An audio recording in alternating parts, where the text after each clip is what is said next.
الشيطان الرجيم بسم الله الرحمن الرحيم وما تنزلت به الشياطين وما ينبغي لهم وما يستطيعون إنهم عن السمع لمعزولون فلا تدع مع الله إلها آخر فتكون من المعذبين۔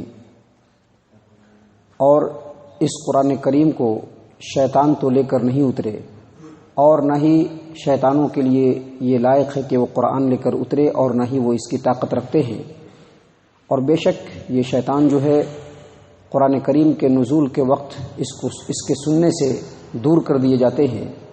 پس اے محمد صلی اللہ علیہ وسلم، آپ اللہ کے ساتھ کسی دوسرے معبود کو نہ پکاریں، اگر آپ ایسا کریں گے تو آپ کے اوپر عذاب دیا جائے گا۔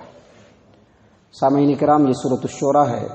سورۃ الشورى سورہ نمبر 26 ہے، اور ابھی اسی سورت سے آپ کے سامنے آیت نمبر 210، 211، 212 اور 213 یہ چند آیات آپ کے سامنے تلاوت کی گئی۔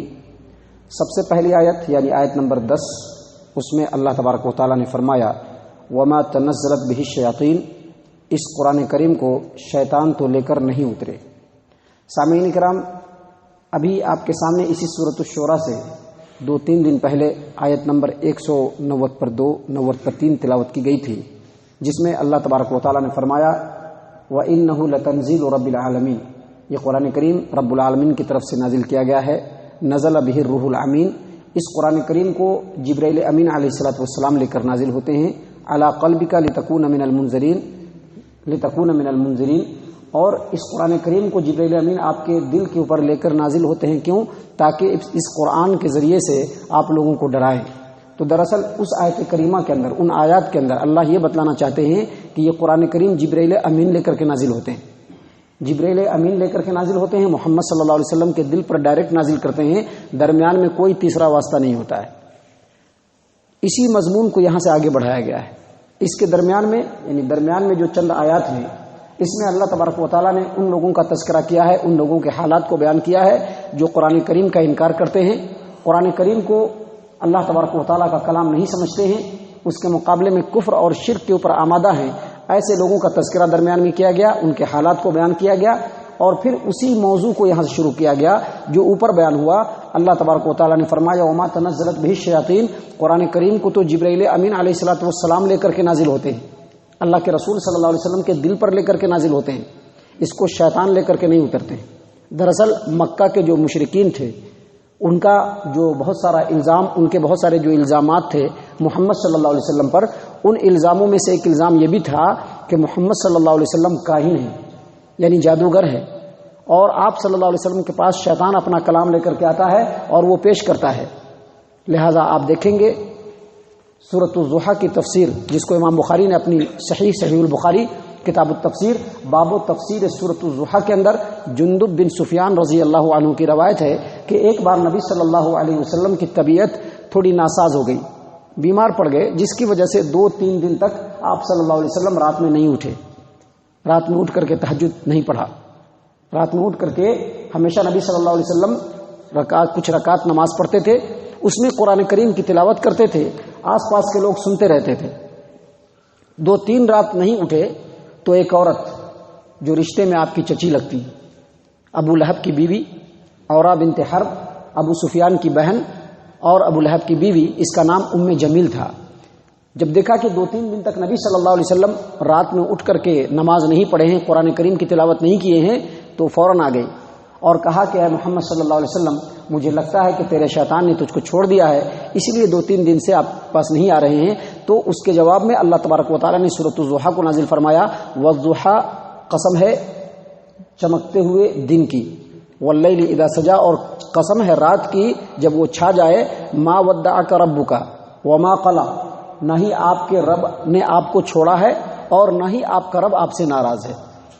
تو وہاں پر ایک بار اللہ تبارک و تعالیٰ نے یہ بتلا دیا کہ یہ رب آپ کو چھوڑا نہیں ہے، اور یہاں پر اللہ تبارک و تعالیٰ یہ بتلانا چاہ رہے ہیں کہ مشرکین کا اور کفار کا جو یہ خیال کہ محمد صلی اللہ علیہ وسلم کے اوپر شیطان نازل ہوتا ہے اور شیطان آ کر کے نبی صلی اللہ علیہ وسلم کو قرآن سکھا جاتا ہے، یہ کلام سکھا جاتا ہے، یہ سراسر غلط ہے۔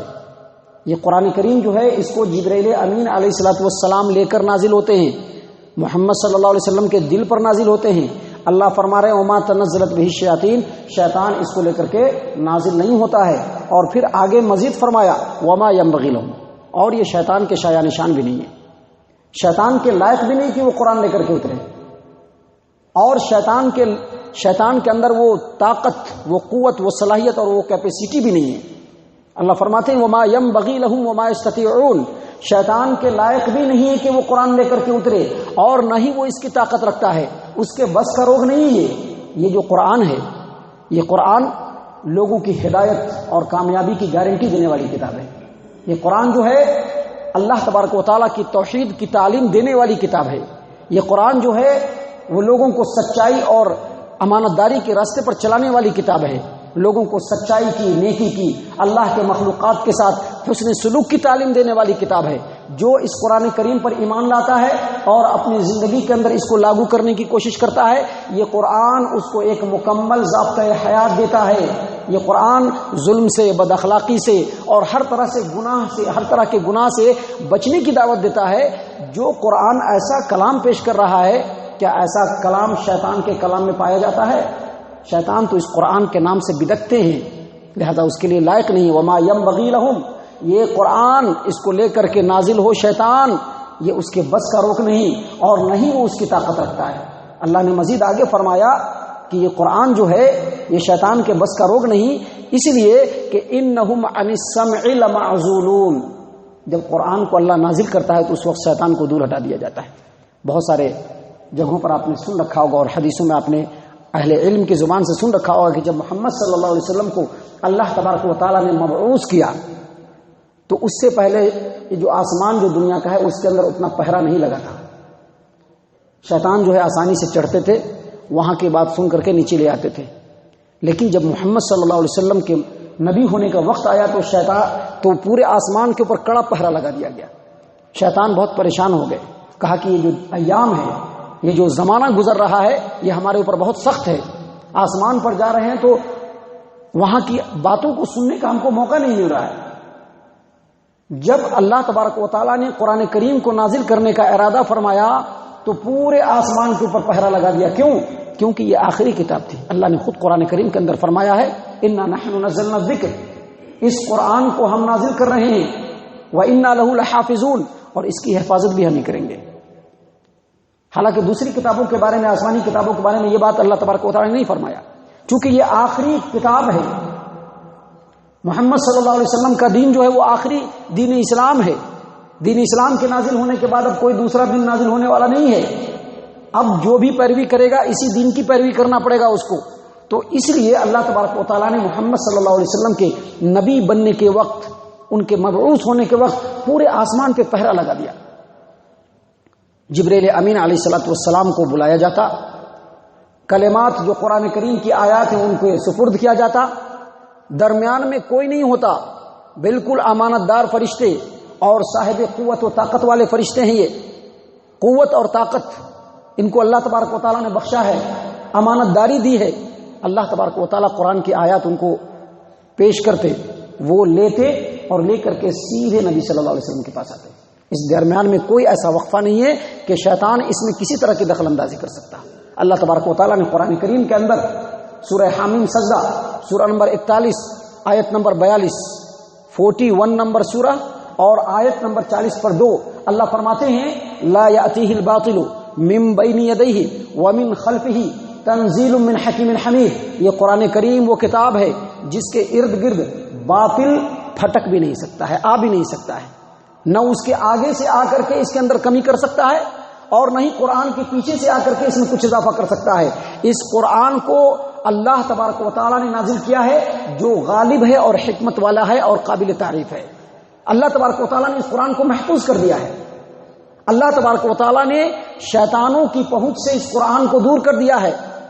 اللہ تبارک و تعالیٰ نے جناتوں اور شیطانوں کے پریشانیوں کا ذکر کرتے ہوئے سورہ جن، سورہ نمبر 72 آیت نمبر 8، 9، 10، 8، 9، 10 نمبر کی آیت میں اللہ فرماتے ہیں جنات جب شیطان پریشان ہو گئے کہ کیا ہوا، آسمان کی کوئی خبر مل نہیں رہی ہے، کیا کیا جائے، تو ان کے اس وقت کے جو الفاظ ہیں اس کو اللہ تبارک و تعالیٰ بیان کرتے ہوئے کہہ رہا ہے کہ شیطانوں نے کہا وَأَنَّا لَمَسْنَا السَّمَاءَ فَوَجَدْنَاهَا مُلِئَتْ حَرْسًا شَدِيدًا وَشُهُبًا، ہم لوگوں نے آسمان کو ٹٹول کر کے دیکھ لیا. ٹٹول کر کے کیا مطلب؟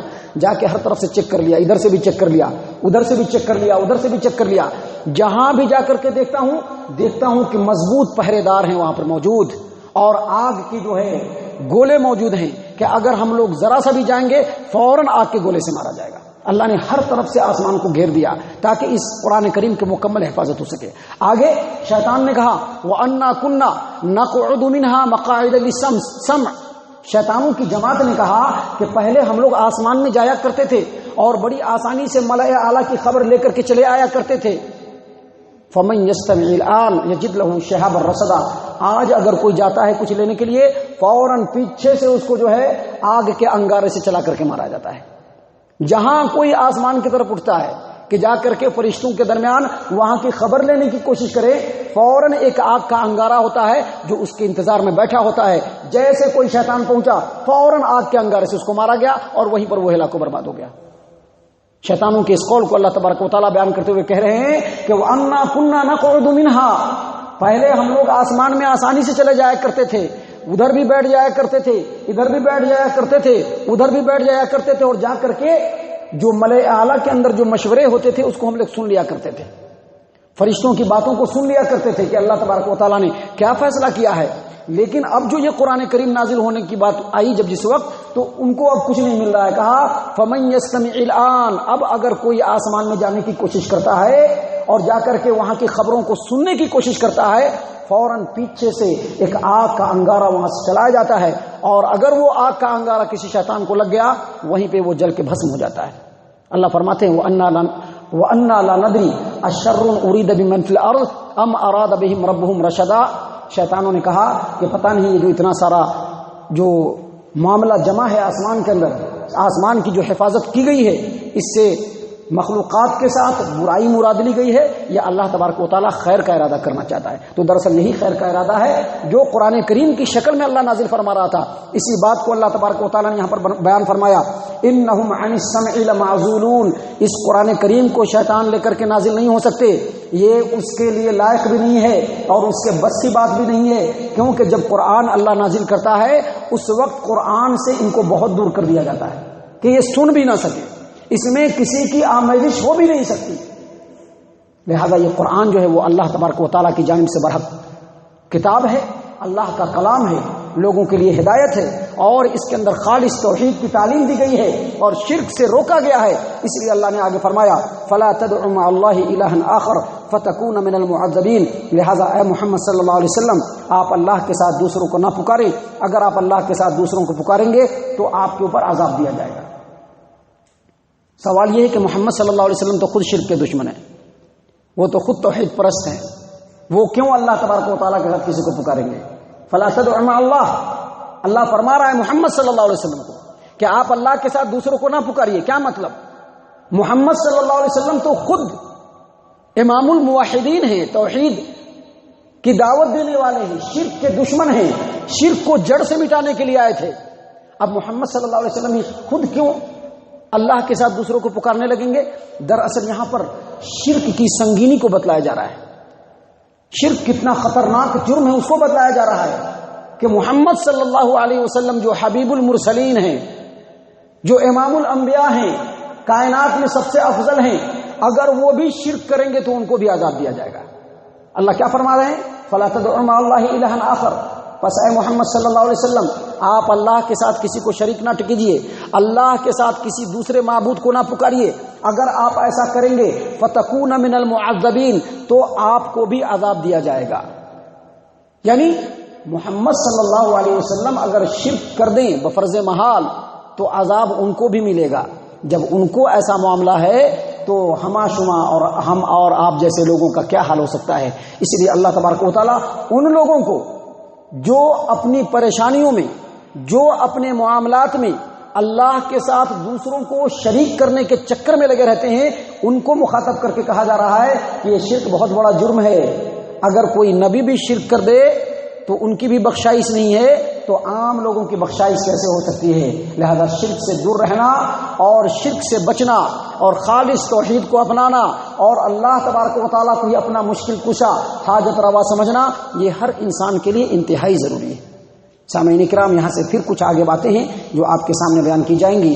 اللہ تبارک و تعالیٰ سے ہم دعا کرتے ہیں کہ ان آیات کے اندر اللہ تبارک و تعالیٰ نے انسانوں کو جو تعلیم دی ہے ان تعلیمات کو ہمیں سمجھنے کی اللہ توفیق عنایت فرمائے اور ان کے اوپر چلنے والا بنائے۔ آمین یا رب العالمین۔ وما علینا الا البلاغ المبین۔